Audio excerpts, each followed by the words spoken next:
Hello friends, आपका स्वागत है हमारे चैनल कॉन्सेप्ट आईक्यू में। फ्रेंड्स, मैं नीतू और आज हम कर रहे हैं आपका घटना चक्र वार्षिकी, जो एक साल का पूरा करंट अफेयर्स घटना चक्र में दिया है। आई दृष्टि का करेंगे हम। यूपी पीसीएस का जो हमारा था, इसमें जो टॉपिक यूपी पीसीएस से संबंधित है, 2 वीडियो हमारे कंप्लीट हो जाएंगे। एक वीडियो में हमने कर लिया है कंप्लीट और दूसरा आज का है हमारा, जिसमें आज ये ख़त्म हो जाएगा। आइए देखते हैं। यूपी स्पेशल में हमारा आज का जो टॉपिक है, एशिया की पहली पैथोजन रिडक्शन मशीन के बारे में है।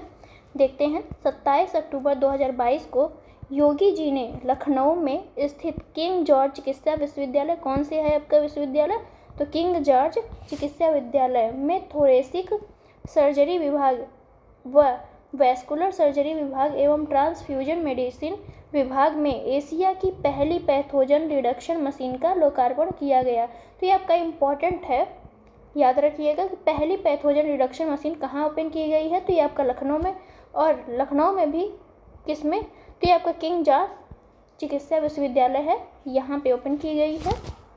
आगे देखते हैं। इस मशीन से प्लेटलेट्स और प्लाज्मा में प्रारंभिक दौर में हुए किसी भी प्रकार के संक्रमण को समाप्त किया जा सकता है, जो अंग प्रत्यारोपण अथवा कमज़ोर इम्यूनिटी वाले मरीजों के लिए बहुत लाभदायक साबित होता है। तो ये सबसे इम्पॉर्टेंट है आज के आपके डेंगू जैसे मतलब इतने सारे बीमारियों के दौरान जो प्रॉब्लम हो रही हैं, उसके लिए काफ़ी इम्पॉर्टेंट है। अगला टॉपिक है आज का हमारा, दीपोत्सव 2022 छठा संस्करण है ये। तो 23 अक्टूबर 2022 को प्रधानमंत्री नरेंद्र मोदी ने राम की पैड़ी अयोध्या में दीपोत्सव 2022 के अवसर पर दीप प्रज्वलित किए हैं।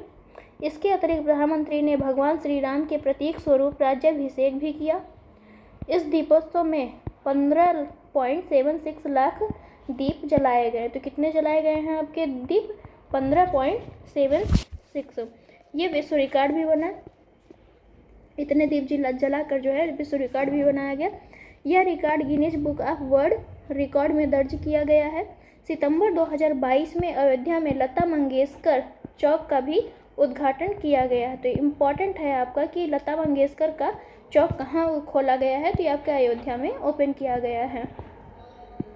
देश का अगला टॉपिक है हमारा, देश का 53वां बाघ अभ्यारण्य। 19 अक्टूबर 2022 को उत्तर प्रदेश सरकार द्वारा रानीपुर बाघ अभ्यारण्य, रानीपुर टाइगर रिजर्व के गठन की अधिसूचना जारी की गई है। रानीपुर बाघ अभ्यारण्य जो है उत्तर प्रदेश के किस जिले में है, तो चित्रकूट जिले में स्थित है। यह जो है भारत का 53वां टाइगर रिजर्व है, लेकिन यूपी का 4था टाइगर रिजर्व है, याद रखिएगा।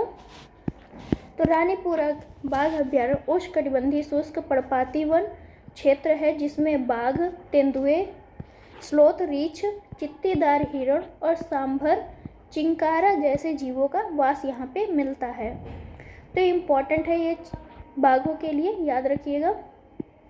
पन्ना टाइगर रिजर्व जो एमपी में है और रानीपुर बाघ अभ्यारण्य एक दूसरे के करीब स्थित है, जो बाघों की आवाजाही के लिए महत्वपूर्ण गलियारा है, ये कॉरिडोर है। तो रानीपुर बाघ अभ्यारण्य के बारे में देख लीजिए, यहाँ पे कितना क्षेत्र है, बफर क्षेत्र, आंतरिक क्षेत्र, इन सबको बस आप लोग एक बार देख लीजिएगा। और जो और यूपी में आपके जो टोटल 4 यूपी में टोटल 4 आपके बाघ रिजर्व हैं, कौन कौन से हैं देखते हैं। पहला है आपका दुधवा टाइगर रिजर्व, और दूसरा है आपका अमनगढ़ टाइगर रिजर्व, और तीसरा है आपका पीलीभीत, चौथा आपका जो नया बना है वो है रानीपुर बाघ अभ्यारण्य। कहाँ पे है ये? चित्रकूट में है। अगला टॉपिक है हमारा यूपी लेक्स 2022। 15 अक्टूबर 2022 को मुख्यमंत्री योगी जी ने ललित कला अकादमी लखनऊ में, तो ललित कला अकादमी कहाँ है आपकी, ये भी इम्पोर्टेंट क्वेश्चन है। तो ये आपका लखनऊ में स्थित है। ललित कला अकादमी में 12वीं उत्तर प्रदेश डाक टिकट प्रदर्शनी यूपी लेक्स 2022 का उद्घाटन किया गया है। इसका विषय क्या है? भारत की समृद्धि, संस्कृति और विकास में उत्तर प्रदेश का योगदान। अगला टॉपिक है हमारा सर सैयद उत्कृष्टता पुरस्कार 2022 के बारे में। अलीगढ़ मुस्लिम विश्वविद्यालय द्वारा प्रसिद्ध अमेरिकी इतिहासकार प्रोफेसर बारबरा मेटकॉफ को अक्टूबर 2022 में ये पुरस्कार प्रदान किया गया है। आगे देखते हैं। पब्लिक अफेयर्स इंडिया इंडेक्स 2022 के बारे में देखेंगे। 14 अक्टूबर 2022 को इस इंडेक्स के 7वें वार्षिक संस्करण का प्रकाशन किया गया है। इस सूचकांक में उत्तर प्रदेश बड़े राज्यों की श्रेणी के तहत शामिल किया गया है, तो यूपी को जो है बड़े राज्यों की श्रेणी में शामिल किया गया है। सूचकांक में उत्तर प्रदेश ने गत वर्ष की तुलना में अपनी रैंक में सुधार किया है, तो उत्तर प्रदेश ने अपनी रैंक में सुधार किया है। 12वें स्थान पे है। यूपी का स्थान क्या है? 12वां स्थान है। PAI में इसे अंतिम स्थान पर 18वां स्थान प्राप्त हुआ था। तो 2021 में जो है आपका यूपी को कौन सा स्थान प्राप्त हुआ था पब्लिक अफेयर्स इंडेक्स में? तो 18वां स्थान प्राप्त हुआ था। और 2022 में कौन सा स्थान प्राप्त हुआ है? तो ये आपका 12वां स्थान प्राप्त हुआ है। 3 विषय के तहत उत्तर प्रदेश को प्रदर्शन इसमें दिया गया है मानदंड के आधार पर। कौन कौन से वो 3 मानदंड है जिसके आधार पर उत्तर प्रदेश की रैंकिंग की गई है? तो आपका आर्थिक न्याय है, राजनीतिक न्याय और सामाजिक न्याय। बस इतना बहुत है। अब हम देखते हैं लीड्स 2022 के। अगला हमारा टॉपिक जो है वो है लीड्स 2022। 13 अक्टूबर 2022 को केंद्रीय वाणिज्य एवं उद्योग मंत्रालय ने लीड्स सर्वेक्षण रिपोर्ट के 4थे संस्करण को जारी किया है। तो लीड्स का कौन सा संस्करण है? ये 4था है, याद रखिएगा। सर्वेक्षण में उत्तर प्रदेश को स्थल रुद्ध राज्य में वर्गीकृत किया गया है कि लीड्स जो आपका 2022 की रिपोर्ट है इसमें कहा गया है कि उत्तर प्रदेश क्या है? लैंड लॉक्ड कंट्री है, मतलब स्टेट है। यूपी क्या है? लैंड लॉक्ड स्टेट है। इसके साथ ही उत्तर प्रदेश को अचीवर्स ग्रेड में समूहबद्ध किया गया है। तो कौन सा ग्रेड में उत्तर प्रदेश को रखा गया? अचीवर्स के ग्रेड में रखा गया है। अगला टॉपिक है हमारा उत्तर प्रदेश इलेक्ट्रॉनिक वाहन नीति 2022 के बारे में देखते हैं। 13 अक्टूबर 2022 को उत्तर प्रदेश राज्य मंत्रिमंडल ने इलेक्ट्रॉनिक वाहन विनिर्माण एवं गतिशीलता नीति 2022 electronic vehicle manufacturing and mobility policy 2022 को मंजूरी प्रदान की है। तो ये जो है उत्तर प्रदेश गवर्नमेंट ने ऐसा किया है।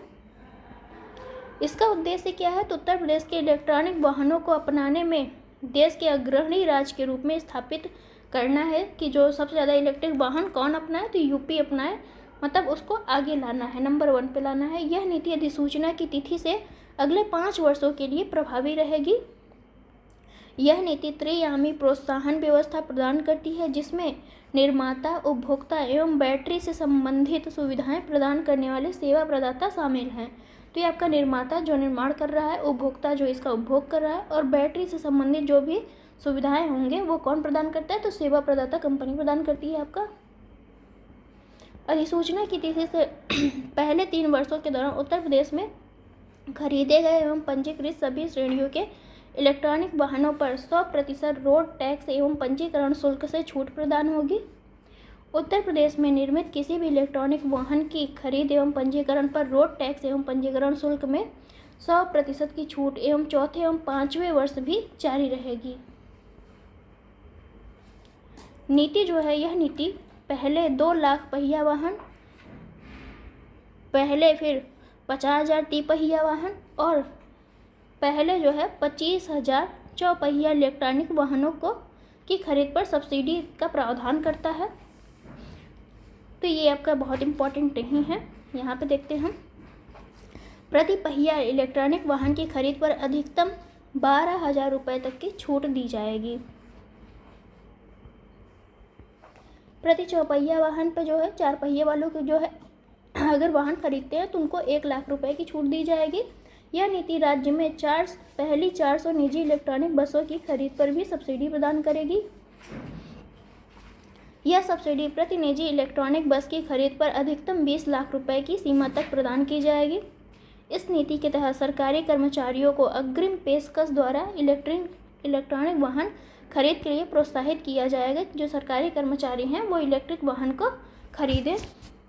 इस नीति के तहत जो है आपका राज्य से पहले 2000 चार्जिंग सुविधा विकसित करने वाले सेवा प्रदाताओं की प्रति योजना अधिकतम 10 लाख रुपए तक की सब्सिडी प्रदान की जाएगी। जो चार्जिंग की व्यवस्था करेगा उनके लिए प्रथम 1000 स्वैम्पिंग स्टेशनों की सुविधा विकसित करने वाले सेवा प्रदाताओं को प्रति स्वैम्पिंग स्टेशन पर 5 लाख रुपए तक की पूंजी सब्सिडी दी जाएगी। प्रथम 5 मेगावाट इलेक्ट्रिक व्हीकल परियोजनाओं तथा प्रथम 5 मेगा बैटरी परियोजनाओं को उनके अरहर स्थिर पूंजी निवेश एलिजिबल फिक्स्ड कैपिटल इन्वेस्टमेंट के 20% की दर से सब्सिडी प्रदान की जाएगी। यह जो परियोजना है प्रति परियोजना अधिकतम 500 करोड़ रुपए की होगी। अगला टॉपिक हमारा है उत्तर प्रदेश वस्त्र परिधान नीति 2022 है। 13 अक्टूबर 2022 को उत्तर प्रदेश सरकार ने उत्तर प्रदेश वस्त्र एवं परिधान नीति 2022 को मंजूरी प्रदान की। यह नीति अधिसूचना जारी करती है कि जिस दिन से यह नीति लागू होगी उस तिथि से लेकर 5 वर्षों तक ये प्रभावी रहेगी। वस्त्र एवं परिधान नीति आपकी राज्य को वैश्विक स्तर के परिधान निर्माण केंद्र के रूप में स्थापित करना, कपड़ा उद्योग से संबंधित सभी प्रकार की इकाइयों हथकरघा, पावरलूम, कताई, बुनाई, प्रसंस्करण, परिधान का सतत विकास करना इसमें शामिल है आपका। वस्त्र और परिधान इकाइयों का प्लांट और मशीनरी की खरीद पर किए गए निवेश पर आपका 25% पूंजीगत सब्सिडी प्रदान किया जाएगा। इसमें पूंजीगत सब्सिडी की अधिकतम सीमा कितनी होगी आपकी, तो 100 करोड़ रुपए प्रति यूनिट रखी गई है। अगला टॉपिक है हमारा उत्तर प्रदेश राज्य जैव ऊर्जा नीति। तो यूपी ने जो है जैव ऊर्जा नीति भी देखते हैं। सितंबर 2022 में उत्तर प्रदेश मंत्रिमंडल ने उत्तर प्रदेश राज्य जैव ऊर्जा नीति को स्वीकृति प्रदान की। यह नीति जो है यह अवधि जब ये लागू होगी तब से लेकर 5 वर्ष तक रहेगी। इस नीति के तहत कंप्रेस्ड बायोगैस उत्पादन पर 75 लाख रुपए प्रति टन की दर से अधिकतम 20 करोड़ रुपए तक की सब्सिडी प्रदान की जाएगी। तो ये इम्पॉर्टेंट है आपका, कंप्रेस्ड बायोगैस पर उत्पादन पर कितने लाख की सब्सिडी दी जा रही है, तो 75 लाख रुपए प्रति टन की दर से अधिकतम 20 करोड़ तक की आपकी सब्सिडी दी जा सकती है। अगला टॉपिक है हमारा मर्यादा मूर्ति के बारे में देखते हैं। 12 अक्टूबर 2022 को मुख्यमंत्री योगी जी ने अयोध्या में श्री यदुगिरी यतिराज मठ में स्वामी रामानुजाचार्य, तो मर्यादा मूर्ति की जो रामानुजाचार्य की मूर्ति वहाँ पे स्थापित की गई उसे हम क्या नाम दे रहे हैं, तो मर्यादा मूर्ति नाम दे रहे हैं, की प्रतिमा स्टैचू ऑफ डिग्निटी या मर्यादा मूर्ति का अनावरण किया गया है। कहाँ पे किया गया है, तो अयोध्या में किया गया है। इम्पॉर्टेंट है, याद रखिएगा। अब हम देखते हैं अगला टॉपिक हमारा है मुलायम सिंह यादव के बारे में। इन्हें यह भी पद्म विभूषण से भी सम्मानित किया गया है, तो याद रखिएगा। उत्तर प्रदेश के पूर्व मुख्यमंत्री एवं समाजवादी पार्टी के संस्थापक, तो समाजवादी पार्टी के संस्थापक भी मुलायम सिंह जी का निधन हो गया। कब हुआ, तो 10 अक्टूबर 2022 को। वर्तमान में वह मैनपुरी से लोकसभा के सदस्य थे। कहाँ से लोकसभा के सदस्य थे, तो मैनपुरी से थे, तथा 7 बार लोकसभा चुनाव के लिए चुने गए थे। वो 7 बार लोकसभा चुनाव के लिए चुने गए थे। वर्ष 1992 में उन्होंने समाजवादी पार्टी की स्थापना की थी। तो उन्होंने समाजवादी पार्टी की स्थापना कब की थी, 1992 में।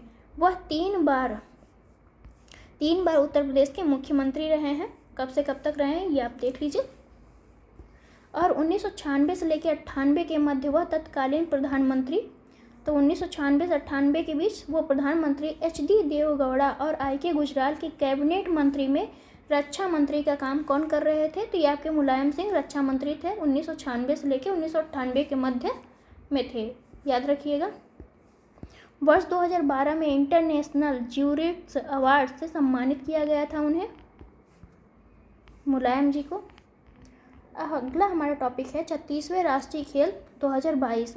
29 सितंबर से लेके आपका 12 अक्टूबर 2022 के मध्य आयोजित 36वें राष्ट्रीय खेल 2022 में उत्तर प्रदेश ने कुल 56 पदक में 20 स्वर्ण पदक, 18 रजत और 18 कांस्य पदक के साथ जो है 8वां स्थान हासिल किया है। किसमें, 36वें राष्ट्रीय खेल में। उत्तर प्रदेश के राम बाबू जो एथलीट हैं ने 35 किलोमीटर पैदल चाल में नया राष्ट्रीय रिकॉर्ड तैयार किया है। तो राम बाबू जो है राष्ट्रीय रिकॉर्ड बनाया है किसमें, तो 35 मीटर की पैदल चाल में, किलोमीटर की पैदल चाल में राम बाबू ने 2 घंटे 36 मिनट और 34 सेकंड में पैदल चाल पूरा करके यह रिकॉर्ड कायम किया है। मेरठ की पारुल, तो पारुल कहाँ की है? मेरठ की है। पारुल चौधरी ने 2 स्वर्ण पदक एथलेटिक्स की 5000 मीटर तथा 3000 मीटर में जीतने में सफल रही हैं ये। तो उत्तर प्रदेश ने सर्वाधिक पदक एथलेटिक्स की स्पर्धाओं में जीते हैं। टोटल 9 जो थे आपके स्वर्ण सहित टोटल 16 पदक इन्होंने जीता है, यूपी ने जीता है। अगला टॉपिक है हमारा भारतीय सड़क कांग्रेस का 81वां वार्षिक अधिवेशन देखते हैं। तो 8 से 11 अक्टूबर 2022 के मध्य इंदिरा गांधी प्रतिष्ठान गोमती नगर लखनऊ में, कहाँ पे? लखनऊ में भारतीय सड़क कांग्रेस का 81वां वार्षिक अधिवेशन आयोजित किया गया है। अगला टॉपिक है हमारा मिशन निरामय। तो निरामया के बारे में देखते हैं। उत्तर प्रदेश के मुख्यमंत्री योगी जी ने SGPGI उल्लेख, तो ये था आपका SGPGI लखनऊ के कन्वेंशन सेंटर में मिशन का शुभारंभ किया गया। कब शुभारंभ किया? तो 8 अक्टूबर 2022 को शुभारंभ किया गया। राज्य की स्वास्थ्य प्रणाली को मजबूत करने और पैरा मेडिकल शिक्षा को गुणवत्ता में बदलाव लाने के उद्देश्य से यह मिशन चलाया गया है। कौन सा मिशन? मिशन निरामय चलाया गया है। टॉपिक है हमारा स्वच्छ सर्वेक्षण ग्रामीण 2022 के बारे में देखते हैं। 2 अक्टूबर 2022 को स्वच्छ भारत दिवस 2022 के अवसर पर स्वच्छ सर्वेक्षण ग्रामीण 2022 की रिपोर्ट जारी की गई है। यह सर्वेक्षण पेयजल एवं स्वच्छता विभाग द्वारा पूर्ण किया गया है। तो किसके द्वारा पूर्ण किया गया है? पेयजल एवं स्वच्छता विभाग के द्वारा। मोबाइल ऐप एवं वेब पोर्टल के माध्यम से सर्वाधिक भागीदारी वाला कौन राज्य है? तो ये आपका उत्तर प्रदेश है, जिसने सबसे ज़्यादा भागीदारी की है। मोबाइल ऐप एवं वेब पोर्टल के माध्यम से सर्वाधिक भागीदारी वाला जिला कौन सा है? तो आपका कानपुर जिले ने सर्वाधिक भागीदारी की है। देश भर के 33 राज्यों या यूटी की समग्र रैंकिंग में उत्तर प्रदेश का स्कोर जो है आपका 18वां स्थान और यूपी को मिला है। 33 राज्यों की श्रेणी में 18वें स्थान पे कौन है? तो यूपी है। सर्वेक्षण आपका स्वच्छ सर्वेक्षण 2022 शहरी के बारे में देखते हैं। आपने अभी ग्रामीण का देखा, अब हम शहरी के बारे में देखेंगे। 1 अक्टूबर 2022 को राष्ट्रपति द्रौपदी मुर्मू ने स्वच्छ सर्वेक्षण 2022 के परिणाम घोषित किए हैं। स्वच्छ सर्वेक्षण 2022 में 1 से लेकर 10 लाख जनसंख्या श्रेणी में नोएडा को 5वां स्थान मिला है। तो किसको? यूपी के जो नोएडा है उसको 5वां स्थान मिला है। शहरी में 10 लाख से अधिक जनसंख्या श्रेणी में शीर्ष 20 शहरों में प्रदेश के यानी यूपी के 4 शहरों को स्थान प्राप्त हुआ है। कौन कौन से है वो 4 शहर?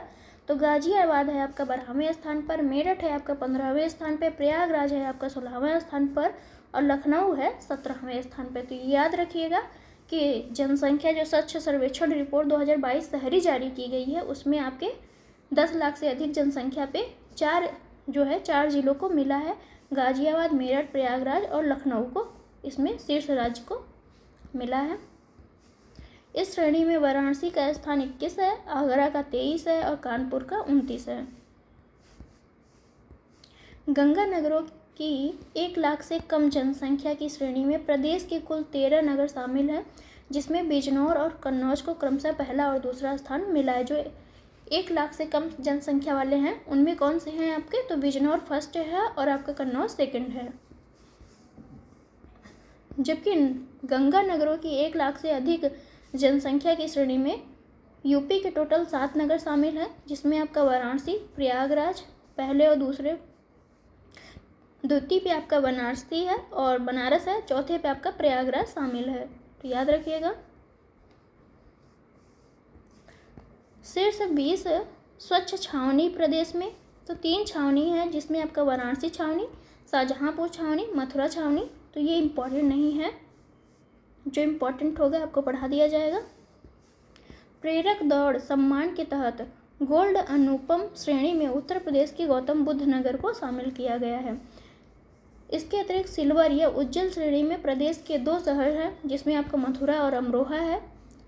कचरा मुक्त शहरों में, यहाँ पे देखते हैं कि कचरा मुक्त शहरों की स्टार रेटिंग प्रोटोकॉल के तहत गाजियाबाद एवं लखनऊ को, ये इम्पोर्टेंट है आपके, गाजियाबाद और लखनऊ को 3 स्टार शहरों के रूप में प्रमाणित किया गया है। जबकि मेरठ और सहारनपुर को आपका पहला स्टार दिया गया है। भारत पर्यटन सांख्यिकी 2022 के बारे में हम देखते हैं। 27 सितंबर 2022 को विश्व पर्यटन दिवस के अवसर पर भारत के उपराष्ट्रपति जगदीप धनखड़, तो आपके उपराष्ट्रपति कौन है? जगदीप धनखड़ हैं, ने भारत पर्यटन सांख्यिकी 2022 नामक रिपोर्ट जारी की है। तो किसने जारी किया था? आपका भारत पर्यटन सांख्यिकी रिपोर्ट, ये आपके उपराष्ट्रपति द्वारा जारी की गई है। इस रिपोर्ट में जो है घरेलू पर्यटकों के लिए 2021 में 5 सर्वाधिक पसंदीदा स्थलों में उत्तर प्रदेश का ताजमहल और आगरा का किला जो है शामिल है। तो जो सबसे ज़्यादा 5 स्थल प्रसिद्ध हैं आपके पर्यटन में, उसमें भी आपके यूपी के 2 हैं, जिसमें आपका ताजमहल और आगरा का किला आ रहा है। विदेशी पर्यटकों के लिए 5 सर्वाधिक पसंदीदा पर्यटक स्थल कौन से हैं? तो उत्तर प्रदेश में स्थित है आपका ताजमहल और आगरा का किला, ये ही शामिल है। तो 2021 में उत्तर प्रदेश में 4.4% विदेशी पर्यटक आए और 2021 में उत्तर प्रदेश में 16.9% घरेलू पर्यटकों का आगमन हुआ था। तो 4.5% के राउंड आपका विदेशी पर्यटक आए थे और यही 16% के राउंड आपका घरेलू पर्यटक आए थे। तो राज्य परिवर्तन आयोग के बारे में हम देखते हैं। 27 सितंबर 2022 को उत्तर प्रदेश मंत्रिमंडल ने राज्य योजना आयोग का पुनर्गठन करते हुए इसके स्थान पर नवीन संस्था राज्य परिवर्तन आयोग, स्टेट ट्रांसफॉर्मेशन कमीशन के सृजन के प्रस्ताव की स्वीकृति प्रदान की है। तो राज्य पुनर्गठन आयोग की जगह पे अब क्या किया जा रहा है? राज्य परिवर्तन आयोग नाम दिया जा रहा है, जिसमें मुख्यमंत्री जो है राज्य परिवर्तन आयोग के अध्यक्ष होंगे। यह आयोग एक थिंक टैंक के रूप में कार्य करेगा और विभिन्न विभागों के विशेषज्ञों के साथ विचार विमर्श करने के बाद नीतियां तैयार करेगा। तो ये आपका ये कह सकते हैं कि जैसे नीति आयोग लग रहा है काम कर रहा है, सेम उसी पैटर्न में इसको भी बनाया जा रहा है। उत्तर प्रदेश में राज्य योजना आयोग की स्थापना 24 अगस्त 1972 को की गई थी। अगला टॉपिक है हमारा उत्तर प्रदेश सूक्ष्म लघु एवं मध्यम उद्यम प्रोत्साहन नीति 2022। तो ये MSME के लिए है, देखते हैं। 27 सितंबर 2022 को उत्तर प्रदेश मंत्रिमंडल द्वारा उत्तर प्रदेश सूक्ष्म लघु एवं मध्यम उद्यम प्रोत्साहन नीति 2022 को मंजूरी प्रदान की गई। यह नई नीति के अंतर्गत जो है स्थापित होने वाले नए सूक्ष्म लघु एवं मध्यम उद्यम जो हैं को पूंजीगत सब्सिडी के रूप में 10% से लेकर 25% तक सब्सिडी उपलब्ध कराई जाएगी। बुंदेलखंड एवं पूर्वांचल क्षेत्रों में सूक्ष्म लघु एवं मध्यम इकाइयों हेतु सब्सिडी की सीमा जो है आपका सूक्ष्म के लिए 25%, लघु के लिए 20% और मध्यम के लिए 15% सब्सिडी कहाँ दी जाएगी? बुंदेलखंड और पूर्वांचल क्षेत्रों में दी जाएगी। मध्यांचल और पश्चिमांचल के लिए सब्सिडी कितनी है? तो 20, 15 और 10 है। अनुसूचित जाति जनजाति एवं महिला उद्यमियों के लिए 2% अधिक सब्सिडी उपलब्ध कराई जाएगी। अगला टॉपिक है हमारा national urban planning and management conclave 2022। 23 से लेकर 24 सितंबर 2022 तक लखनऊ में नेशनल अर्बन, तो ये कहाँ शुरू किया जा रहा है? लखनऊ में national urban planning and management conclave 2022 को आयोजन किया गया। इसका आयोजन उत्तर प्रदेश सरकार और आवासन और शहरी कार्य मंत्रालय भारत सरकार द्वारा गठित उच्च स्तरीय समिति द्वारा किया गया है। तो national urban planning and management conclave 2022 कहाँ शुरू किया गया? लखनऊ में शुरू किया गया। यह उत्तर प्रदेश सरकार और आवासन एवं शहरी कार्य मंत्रालय के सहयोग से किया जा रहा है। दंड प्रक्रिया संहिता उत्तर प्रदेश संशोधन विधेयक 2022 के बारे में देखते हैं। तो 22 सितंबर 2022 को उत्तर प्रदेश विधानसभा द्वारा महिलाओं के खिलाफ हो रहे अपराधों पर अंकुश लगाने हेतु CRPC अर्थात दंड प्रक्रिया संहिता उत्तर प्रदेश संशोधन विधेयक 2022 पारित किया गया है।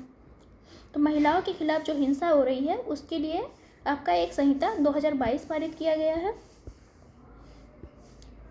इसमें प्रावधान के मतलब जो प्रावधान किए गए हैं क्या कह रहा है, तो अब बलात्कार या रेप के आरोपियों को जमानत नहीं मिलेगी। ये आपका मोस्ट इम्पॉर्टेंट प्रावधान है, देख लीजिएगा।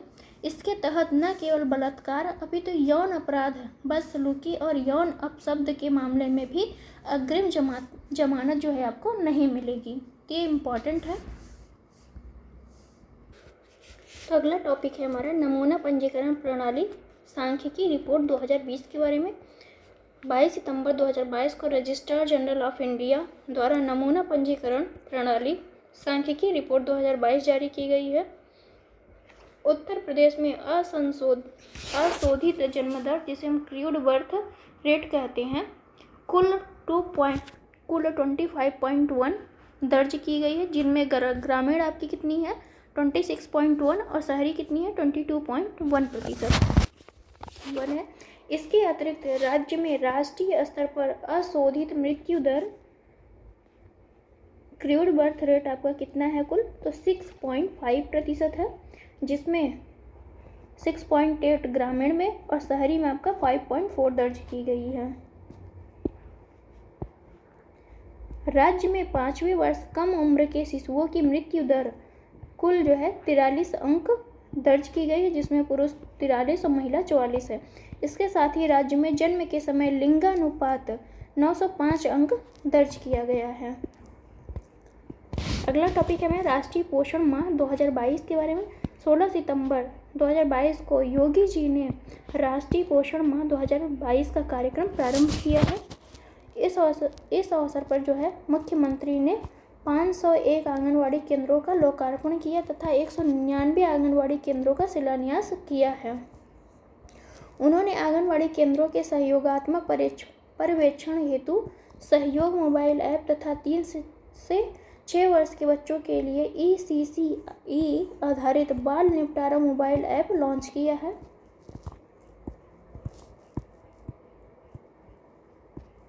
मुख्यमंत्री ने आकांक्षात्मक जिलों में 6 वर्ष तक की आयु के बच्चों के लिए दूरभाष पर गतिविधियों पर आधारित सीखने सिखाने की प्रणाली दुलार कार्यक्रम को शुरुआत की गई है। तो दुलार कार्यक्रम किसके द्वारा शुरू की गई है, यूपी के द्वारा। उत्तर प्रदेश का पहला तैरता सोलर संयंत्र, ये तो मोस्ट इम्पॉर्टेंट है, याद रखिएगा। उत्तर प्रदेश का पहला तैरता सोलर संयंत्र 15 सितंबर 2022 को औरैया जिले के दिव्यापुर में NTPC द्वारा स्थापित 20 मेगावाट के तैरते सोलर संयंत्र में बिजली उत्पादन शुरू हुआ। इनसे NTPC औरैया संयंत्र की कुल क्षमता जो है बढ़कर 704 मेगावाट हो जाएगी। तो ये कहाँ पे ओपन किया जा रहा है, औरैया जिला में ओपन किया जा रहा है। IDF वर्ल्ड डेयरी समिट 2022 के बारे में। 12 से 15 सितंबर 2022 तक गौतम बुद्ध नगर जिले में स्थित expo mart IDF world dairy summit 2022 का आयोजन हुआ। इसका उद्घाटन मोदी जी ने किया। भारत में 48 वर्ष बाद यह समिट आयोजन किया गया। तो कितने वर्ष बाद, इम्पोर्टेंट है, 48 वर्ष बाद IDF world dairy summit 2022 dairy for nutrition and livelihood के विषय पर केंद्रित थी। यह 75वीं सीनियर नेशनल एथलेटिक्स चैंपियनशिप 2022 के बारे में हम देखते हैं। 6 से 10 सितंबर 2022 को गुवाहाटी असम में इसका आयोजन किया गया। 75वीं सीनियर नेशनल एथलेटिक्स चैंपियनशिप का उत्तर प्रदेश से पदक तालिका में कुल 4 पदक जीते गए हैं, जिसमें आपका 1 स्वर्ण है, 1 रजत है, 2 कांस्य पदक है और यूपी का स्थान 9वां हासिल हुआ है। अगला टॉपिक है हमारा चुनार लॉजिस्टिक पार्क के बारे में देखते हैं। तो 5 सितंबर 2022 को केंद्रीय मंत्री अनुप्रिया पटेल ने चुनार मिर्ज़ापुर में लॉजिस्टिक पार्क की आधारशिला रखी है। तो कहाँ पे रखी गई है लॉजिस्टिक पार्क की आधारशिला, मिर्ज़ापुर के चुनार में रखी गई है। और किसने रखी है, तो आपके अनुप्रिया पटेल ने रखी है, जो केंद्रीय मंत्री हैं। इस परियोजना के तहत प्रारंभ में लगभग 400 कंटेनरों की सुविधा विकसित की जाएगी और सामान के भंडारण और संचालन के लिए 2000 वर्ग मीटर के गोदाम बनाए जाएंगे। इसमें राष्ट्रीय शिक्षक पुरस्कार 2022 के संबंध में हम देखेंगे। 5 सितंबर 2022 को राष्ट्रपति द्रौपदी मुर्मू ने शिक्षक दिवस के अवसर पर देवरिया जिले, कहाँ पे, देवरिया जिले के शिक्षक खुर्शीद अहमद को राष्ट्रीय शिक्षक पुरस्कार 2022 से सम्मानित किया है। तो किसे सम्मानित किया गया है राष्ट्रीय शिक्षक पुरस्कार से? तो ये आपके खुर्शीद अहमद हैं। कहाँ के हैं? तो देवरिया जिले के हैं। इस वर्ष देश भर से 46 शिक्षकों को राष्ट्रीय शिक्षक पुरस्कार के लिए चुना गया था, जिनमें उत्तर प्रदेश से एकमात्र शिक्षक कौन है? आपके खुर्शीद अहमद जी हैं, जो कहाँ से हैं? तो देवरिया से हैं। भारत भूषण अग्रवाल पुरस्कार के बारे में देखेंगे अब हम। अगला टॉपिक हमारा जो है भारत भूषण अग्रवाल पुरस्कार 2022। तो अगस्त 2022 में रजा फाउंडेशन ने प्रयागराज यूपी के लेखक सौम्य मालवीय को जो है भारत भूषण अग्रवाल पुरस्कार 2022 प्रदान किया गया है। तो किसे प्रदान किया गया है? सौम्य मालवीय को जो है भारत भूषण पुरस्कार प्रदान किया गया, जो कहाँ के हैं? तो प्रयागराज के हैं। उन्हें यह पुरस्कार उनके कविता संग्रह घर एक नामुमकिन जगह है के लिए दिया गया है। अगला टॉपिक है हमारा रवि किशन शुक्ला के बारे में देखते हैं। 30 अगस्त 2022 को स्वास्थ्य एवं परिवार कल्याण मंत्रालय भारत सरकार ने अभिनेता रवि किशन शुक्ला को राष्ट्रीय क्षय रोग, ये इम्पोर्टेंट है आपका, राष्ट्रीय क्षय रोग उन्मूलन कार्यक्रम का ब्रांड एम्बेसडर नियुक्त किया गया है रवि किशन शुक्ला को। रवि किशन वर्तमान में गोरखपुर से लोकसभा के सदस्य हैं। तो ये इम्पोर्टेंट है आपका कि रवि किशन कहाँ से लोकसभा के सदस्य हैं? तो गोरखपुर से हैं। इन्हें जो है टीबी उन्मूलन दिवस के रूप में इन्हें जो है ब्रांड एम्बेसडर बनाया गया। तो अगला टॉपिक है हमारा NMCG उत्तर प्रदेश जल निगम और VEPL के मध्य समझौता देखते हैं। 25 अगस्त 2022 को राष्ट्रीय स्वच्छ गंगा मिशन उत्तर प्रदेश जल निगम और messrs Vishwaraj environment private limited के मध्य जो है हाइब्रिड एन्युटी मोड आधारित आगरा के 582.84 करोड़ रुपए की लागत राशि से सीवेज ट्रीटमेंट प्लांट्स के विकास हेतु त्रिपक्षीय समझौता किया गया है। तो ये इम्पोर्टेंट है आपके लिए। उत्तर प्रदेश रक्षा एवं एरोस्पेस इकाई एवं रोजगार प्रोत्साहन नीति 2018 में संशोधित की गई है, देखते हैं। तो 16 अगस्त 2022 को उत्तर प्रदेश मंत्रिमंडल द्वारा संशोधन से संबंधित यह प्रस्ताव अनुमोदित किया गया। इस नीति में डिफेंस पैकेजिंग रक्षा उद्योग के लिए महत्वपूर्ण क्षेत्र को शामिल करने के लिए संशोधन किया गया है। उत्तर प्रदेश इको टूरिज्म विकास बोर्ड के बारे में देखेंगे। 16 अगस्त 2022 को उत्तर प्रदेश मंत्रिमंडल द्वारा इस बोर्ड का गठन और विनियमन अनुमोदित किया गया। इस बोर्ड का मुख्यालय जो है आपका कहाँ पे है? तो लखनऊ में है और मुख्यमंत्री जी इस बोर्ड के अध्यक्ष होते हैं। उत्तर प्रदेश इको टूरिज्म विकास बोर्ड के अध्यक्ष कौन होता है? तो ये CM होते हैं। कुकरैल नाइट सफारी पार्क के बारे में देखते हैं। 16 अगस्त 2022 को उत्तर प्रदेश मंत्रिमंडल द्वारा लखनऊ में, कहाँ पे? लखनऊ जिले में स्थित कुकरैल वन क्षेत्र में नाइट सफारी पार्क की स्थापना की गई है। तो इम्पोर्टेंट है आपके लिए कि नाइट सफारी पार्क कहाँ खोला जा रहा है? तो लखनऊ में ओपन किया जा रहा है। इसका क्षेत्र विवरण है उसका कोई मतलब नहीं है। अगला हम देखते हैं रूपल चौधरी के बारे में देखते हैं। तो उत्तर प्रदेश की ये एथलीट है। कौन है रूपल चौधरी? एथलीट है। विश्व अंडर 20 एथलेटिक्स चैंपियनशिप के एक संस्करण में 2 पदक जीतने वाली पहली भारतीय बन गई हैं ये। तो कौन बनी है? रूपल चौधरी। कैली कोलंबिया में 1 से 6 अगस्त 2022 के मध्य आयोजित विश्व अंडर 20 एथलेटिक्स चैंपियनशिप में महिलाओं की 400 मीटर दौड़ में 400 मीटर दौड़ में कांस्य पदक जीतने के अतिरिक्त रूपल रजत पदक विजेता भारत की 4x400 मीटर मिश्रित रिले टीम की भी सदस्य थी। रूपल विश्व अंडर 20 एथलेटिक्स चैंपियनशिप के इतिहास में महिलाओं की 400 मीटर दौड़ में कोई पदक जीतने वाली दूसरी भारतीय हैं। इसके पूर्व 2018 में हिमा दास ने इस स्पर्धा में स्वर्ण पदक जीता था। तो दूसरी क्यों है? क्योंकि पहली आपकी हिमा दास है, 2018 में इन्होंने जीता था पदक। अगला टॉपिक है हमारा Indo Israel centre of excellence के बारे में। 8 अगस्त 2022 को केंद्रीय एवं किसान कल्याण मंत्रालय द्वारा उत्तर प्रदेश के माधोपुर चंदौली में Indo Israel centre of excellence of vegetable का शिलान्यास किया गया है। फ्लिपकार्ट वाराणसी जिला प्रशासन के मध्य समझौता। तो 7 अगस्त 2022 को दोनों के मध्य फ्लिपकार्ट और वाराणसी जिला प्रशासन के मध्य समझौता हुआ है, जिसमें समझौता ज्ञापन पर हस्ताक्षर किया गया। समझौता ज्ञापन के तहत बनारसी साड़ी, हस्तनिर्मित कालीन, जरदोजी क्राफ्ट, मेटल क्राफ्ट्स और हस्तनिर्मित दरी जैसी प्रतिष्ठित उत्पादों को फ्लिपकार्ट प्लेटफॉर्म पर उपलब्ध कराया जाएगा। तो ये सभी जो है आपका फ्लिपकार्ट पर उपलब्ध कराई जाएंगी। अगला टॉपिक है हमारा अन्नू रानी के बारे में। 7 अगस्त 2022 को बर्मिंघम इंग्लैंड में आयोजित राष्ट्रमंडल खेल 2022 में मेरठ के बहादुरपुर गांव की रहने वाली महिला भाला फेंक खिलाड़ी, तो अन्नू रानी क्या करती हैं? भाला फेंकती हैं। खिलाड़ी अन्नू रानी को जो है महिलाओं की भाला फेंक स्पर्धा में 60 मीटर की दूरी तक भाला फेंक कर कांस्य पदक इन्होंने जीता है। तो अन्नू रानी ने कौन सा पदक जीता है? कांस्य पदक जीता है। किस खेल में? तो राष्ट्रमंडल खेल में। अन्नू रानी कांस्य पदक जीतकर राष्ट्रमंडल खेलों की भाला फेंक स्पर्धा में उपलब्धि हासिल करने वाली देश की पहली खिलाड़ी बन गई हैं। अगला टॉपिक है हमारा उत्तर प्रदेश सरकार डे लाइट इंडिया के मध्य समझौता।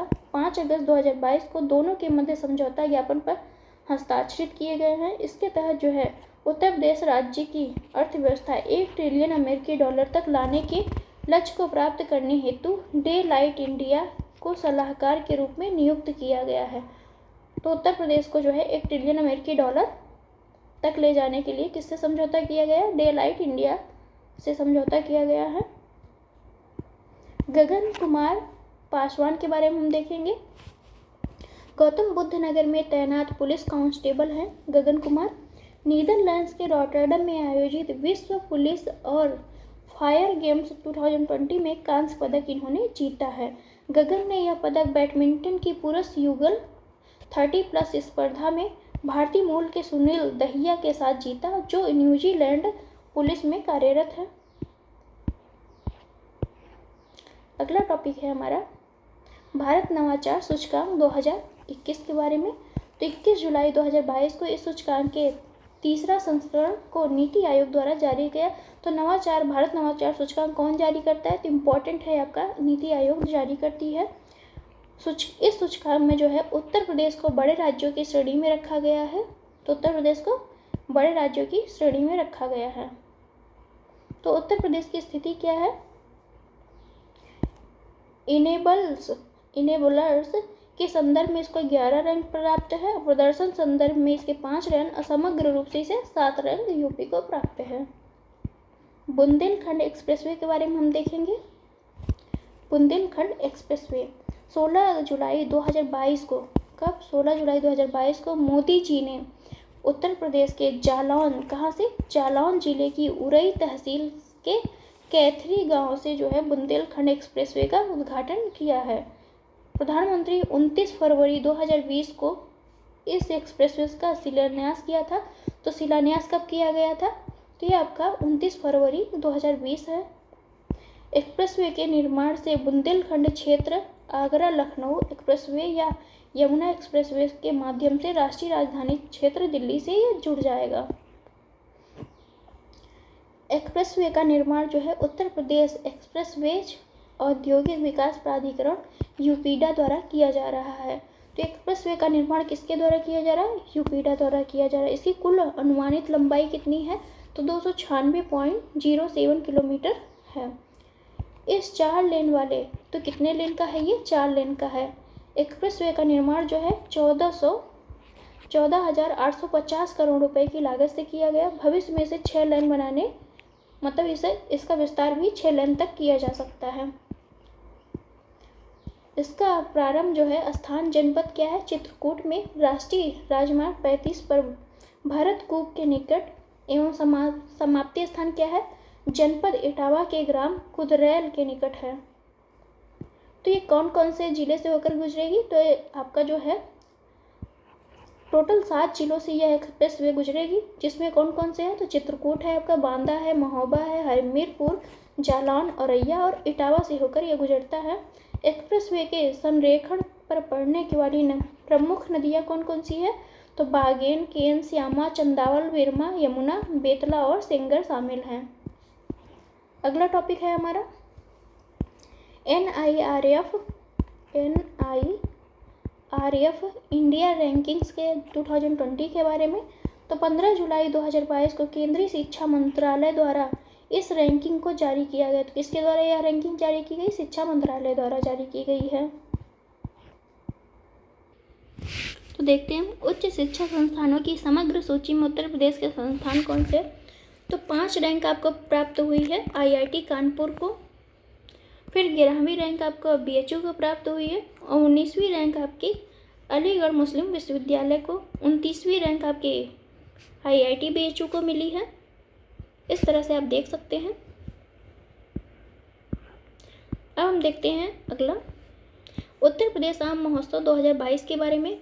तो 4 से लेकर 7 जुलाई 2022 तक उत्तर प्रदेश आम महोत्सव का आयोजन किया गया। कहाँ पे किया गया, तो ये लखनऊ में किया गया है। उद्घाटन अवसर पर मुख्यमंत्री ने केंद्र सरकार द्वारा लखनऊ में स्वीकृत आम के मेगा क्लस्टर का भी उद्घाटन किया गया है। तो उत्तर प्रदेश में आमों की टैगिंग काकोरी ब्रांड के रूप में की जाएगी। तो टैगिंग किसके रूप में की जाएगी, काकोरी ब्रांड के रूप में की जाएगी। NFSA के लिए जो है राज्य रैंकिंग सूचकांक के बारे में हम देखेंगे। तो जुलाई 2022 को राष्ट्रीय खाद्य सुरक्षा अधिनियम के लिए राज्य रैंकिंग सूचकांक जारी की गई है। तो राष्ट्रीय खाद्य सुरक्षा के अधिनियम के लिए कौन सी रैंकिंग जारी की गई है, राज्य रैंकिंग सूचकांक। इस सूचकांक का प्रथम संस्करण है जिसे खाद्य एवं सार्वजनिक वितरण विभाग ने विकसित किया है। इस सूचकांक में सामान्य श्रेणी के अंतर्गत उत्तर प्रदेश ने जो है 0.797 स्कोर के साथ दूसरा स्थान प्राप्त किया है। तो उत्तर प्रदेश ने जो है राष्ट्रीय खाद्य सुरक्षा अधिनियम में कौन सा स्थान प्राप्त किया है, तो दूसरा स्थान प्राप्त किया है। भारतीय विमानपत्तन प्राधिकरण AAI द्वारा उत्तर प्रदेश सरकार के मध्य समझौता हुआ है। तो भारतीय विमानपत्तन प्राधिकरण उत्तर प्रदेश सरकार के मध्य एक समझौता हुआ है, जिसमें देखते हैं क्या हुआ है। तो 1 जुलाई 2022 को भारतीय विमानपत्तन प्राधिकरण और उत्तर प्रदेश सरकार के मध्य 30 वर्षों की अवधि हेतु उत्तर प्रदेश सरकार के स्वामित्व वाले 5 हवाई अड्डों के संचालन के लिए जो है संचालन और प्रबंधन समझौता पर हस्ताक्षरित किया गया है। तो 5 हवाई अड्डा कौन विकसित करेगा, भारतीय विमानपत्तन प्राधिकरण और उत्तर प्रदेश की सरकार मिलकर करेंगी। तो ये कौन कौन से हैं हवाई अड्डा जो कहाँ विकसित होंगे, देखते हैं। तो अलीगढ़ आपका, आजमगढ़, चित्रकूट, म्योरपुर, श्रावस्ती, ये हैं आपके 5 हवाई अड्डे जहाँ विकसित किए जाएंगे। अगला टॉपिक है हमारा उत्तर प्रदेश का पहला ट्रांसजेंडर डेस्क। 23 जून 2022 को उत्तर प्रदेश का पहला ट्रांसजेंडर डेस्क पुलिस सहायता केंद्र लखनऊ पुलिस कमिश्नरेट के कैसरबाग कोतवाली में खोला जाएगा। तो ये इम्पोर्टेंट है आपका कि पहला ट्रांसजेंडर डेस्क या पुलिस सहायता केंद्र कहाँ खोला जा रहा है, तो लखनऊ में खोला जा रहा है। लखनऊ के कैसरबाग कोतवाली में खोला जा रहा है। इस सेल का उद्देश्य क्या है, तो ट्रांसजेंडरों की शिकायतों की सुनवाई करने के साथ ही शिकायतों का 24 घंटे के अंदर निस्तारण भी करना इसका मूल उद्देश्य है। QS वर्ल्ड यूनिवर्सिटी रैंकिंग 2023 के बारे में हम देखते हैं। तो 8 जून 2022 को इस रैंकिंग के 19वें संस्करण को QS द्वारा जारी किया गया है। उत्तर प्रदेश में स्थित IIT कानपुर को 37.6 स्कोर के साथ जो है 264वां स्थान यूपी के IIT कानपुर को मिला है QS वर्ल्ड यूनिवर्सिटी रैंकिंग में। अगला है हमारा संत कबीर अकादमी और अनुसंधान केंद्र के बारे में देखते हैं। तो जून 2022 में उत्तर प्रदेश के संत कबीर नगर में स्थित मगहर में इस केंद्र का उद्घाटन किया गया है। मगहर कबीर का क्या है, निवाण स्थल है जहाँ पे कबीर की मृत्यु हुई थी, जहाँ कबीर की मजार और समाधि मात्र 100 फीट की दूरी पर अगल बगल स्थित है। राज्य खाद्य सुरक्षा सूचकांक के बारे में 2021-22 के बारे में देखते हैं। तो 7 जून 2022 को केंद्रीय स्वास्थ्य एवं परिवार कल्याण मंत्रालय द्वारा इस सूचकांक के चौथे संस्करण को विश्व खाद्य सुरक्षा दिवस के अवसर पर जारी किया गया। इस सूचकांक में उत्तर प्रदेश को बड़े राज्यों की श्रेणी में रखा गया है। उत्तर प्रदेश ने 54.5 समग्र स्कोर के साथ 8वां स्थान प्राप्त किया है। अगला हम देखेंगे पंडित दीनदयाल उपाध्याय किसान समृद्धि योजना के बारे में। तो जून 2022 में उत्तर प्रदेश सरकार द्वारा राज्य में बीहड़ बंजर जल भराव क्षेत्रों के सुधार एवं उपचार हेतु इस योजना जो है आपका 2022-23 से लेकर 2026-27 की अवधि तक क्रियान्वित करने का निर्णय लिया गया है। तो पंडित दीनदयाल उपाध्याय योजना किसान समृद्धि योजना शुरू की गई है। यह किसके लिए, तो जल भराव क्षेत्रों के उपचार के लिए और सुधार के लिए किया गया। तो इसकी अवधि क्या रहेगी, 2022-23 से लेकर 2026-27 की अवधि तक ये क्रियान्वित किया जाएगा। अगला देखते हैं 38वीं राष्ट्रीय पुलिस प्रशिक्षण संगोष्ठी 2022 के बारे में। 2 से 3 जून 2022 को गाजियाबाद में इस संगोष्ठी का आयोजन किया गया है। इसका आयोजन पुलिस अनुसंधान विकास ब्यूरो द्वारा किया गया। इसकी विषय क्या है, यह थीम पुलिस प्रशिक्षण में उत्तम कार्य प्रणालियों को साझा करना। मैडम तुषार संग्रहालय के बारे में देखते हैं।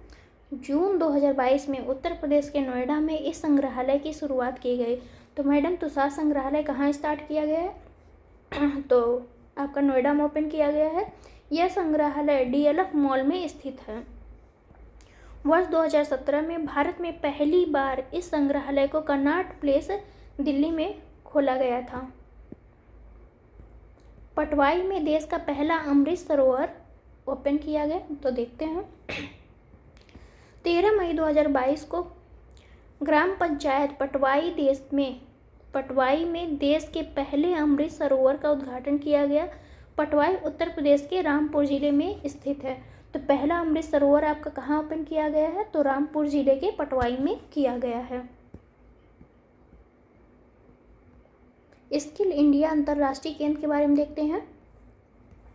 अगला टॉपिक हमारा क्या है, स्किल इंडिया अंतर्राष्ट्रीय केंद्र। मई 2022 में NSDC इंटरनेशनल लिमिटेड तथा DP वर्ल्ड की भारतीय इकाई हिंदुस्तान पोर्ट्स प्राइवेट लिमिटेड के मध्य संयुक्त अरब अमीरात या UAE में रोजगार के अवसरों के लिए कुशल कार्यबल तैयार करने हेतु वाराणसी उत्तर प्रदेश में इस केंद्र की स्थापना हेतु समझौता ज्ञापन किया गया है।